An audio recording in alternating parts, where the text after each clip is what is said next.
Christie has run amok in Trenton. And we need to have Democrats who will stand up to him. We need Democrats that will stop that agenda. And we have, in Dr. Herb Conway, a very strong member of the Assembly who has stood up to Chris Christie when it's important.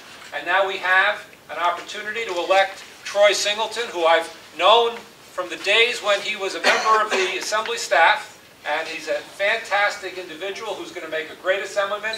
And Dr. Gail Cook, Mayor of Beverly, who's going to be our state senator. Chairman, the legislative elections are coming up, and you were involved, obviously, in the redistricting to quite a big extent. The map favors the Democrats. Do you think that you're going to be able to pick up enough seats for a veto-proof majority this year? Well, obviously, our goal is to be competitive in every legislative district, to increase our numbers from the 47 Democrats we have now. An ideal outcome of this election would be have enough votes to overcome some of the irrational vetoes that this governor has made. And so that's what we're striving for, and that's what our efforts are based on. And that's why we've developed the chairman's team, where 2 weeks ago we were in District 38, today we're in District 7, and we're going to go to as many legislative districts as we can to make sure that ordinary New Jerseyans understand the consequences of Chris Christie to their daily lives in higher property taxes and lost opportunities for this state, to make sure they understand that this election is about changing the course for New Jersey, about having a group of people in the legislature that can stand up, that can say no, and that can keep New Jersey on the right course. If we do not get Democrats elected in this legislature, the prospect of having Chris Christie with a legislature that's compliant, that will be obedient servants to him and not think about the needs of the state is scary. And so we want to make sure that people understand the consequences and the importance of this election, make sure they come out and vote, and make sure they come out and vote for Democrats. I think we have opportunities to pick up seats that we don't currently have, because the Republicans are blindly assuming that because Chris Christie and his national ambitions have temporarily raised his numbers in the poll, that somehow that translates for support for them in legislative races. And as we saw in 2009, despite a change in the front office, people returned Democratic legislators to their office with one exception. And I think that that's also going to be the case this time. Plus the historical trend. Every governor in his midterm election, with one exception, has lost seats. Chris Christie will lose seats in this election.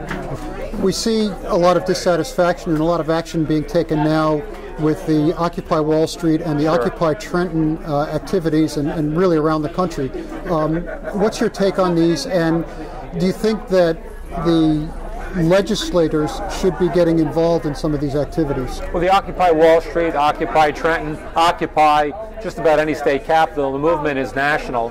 And it underscores a great dissatisfaction that ordinary Americans have about the policies of the last decade, the policies of George Bush, the policies of a Republican Congress, in which doing everything to help the wealthiest 1% of Americans at the expense of 99% of Americans has not worked. As a matter of fact, it has taken our economy off a cliff.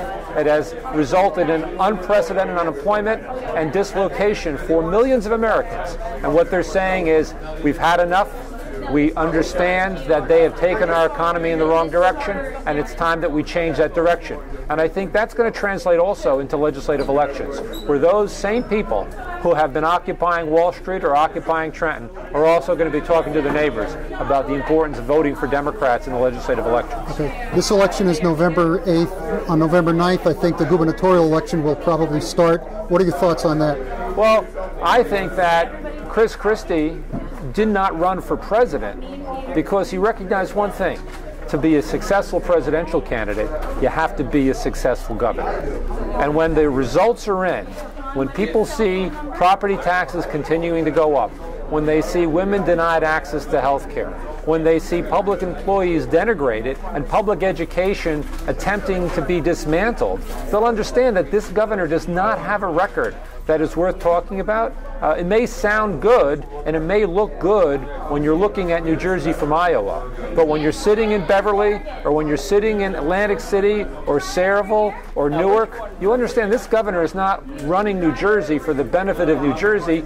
He's running New Jersey for the benefit of himself and his political agenda. And I think that starts on November 9th, and I think on January 20th, 2014, we'll be swearing in a Democratic governor.